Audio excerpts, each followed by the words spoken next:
The state of Missouri is seeing its second straight day of more than 1,700 new cases. Missouri is reporting 1,795 cases since Thursday. Kansas is reporting a jump from its last update. Since Wednesday, 1,400 cases have been added. Here's a look now at the positivity rate. Kansas is down a bit to 15.1%. Missouri is up to 11.3%. The national average is just under 5%. Doctors say it's the best way to track the spread of the virus. When the CDC extended the eviction moratorium through the end of the year, it left landlords with a lot of questions about their rights under the order. Throughout the pandemic, we've seen protests over tenant rights as many faced eviction due to hardship during COVID-19. But as the moratorium stretches on, it's also impacting housing providers. During a virtual housing summit today, landlords and attorneys discussed what's happening and the burden of proof when a tenant declares non-payment of rent is due to COVID-19.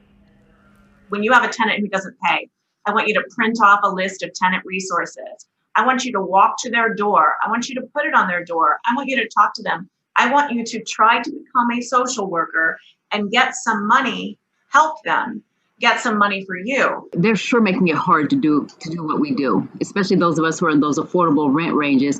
And now to have all of the policy and regulations added on top, and this just makes it worse.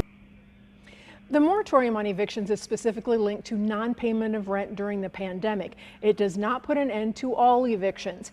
There are criminal penalties and fines for landlords who violate the order and for tenants who falsify documents. Small businesses in Wyandotte County can get help with their rent or mortgage thanks to the CARES Act. The unified government approved more than $800,000 in grants to help businesses recover from losses created by the pandemic. Small businesses can start applying for a portion of that money right now. The applications will be reviewed on a first-come, first-served basis. Doctors at the University of Kansas Health System are talking about the White House's Operation Warp Speed. They say it has benefits. Part of the operation involves working with manufacturers to make sure systems are in place for distribution of the vaccines. Now, this happens before the vaccines themselves are even approved.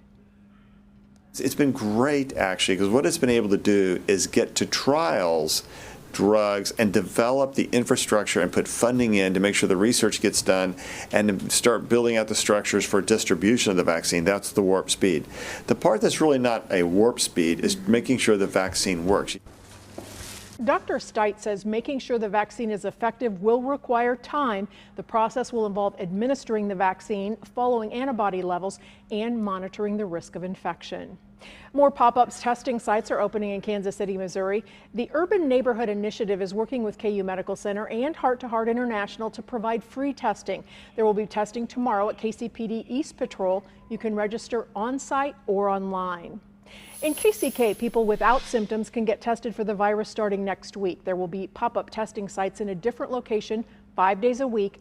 That testing is free. To get information about times and locations, visit the county's website or just call 311. The field where Olathe West coach Derek Leppert worked before he died of COVID-19 complications will now bear his name. Olathe West says the baseball field at the high school will be known as Derek Leppert Memorial Field. Leppert died at a rehab hospital earlier this month after a battle with COVID-19. Leppert coached baseball for multiple youth teams in Johnson County. In addition to the field, the Kansas Baseball Coaches Association has also renamed its Assistant Coaching Award after Leppert.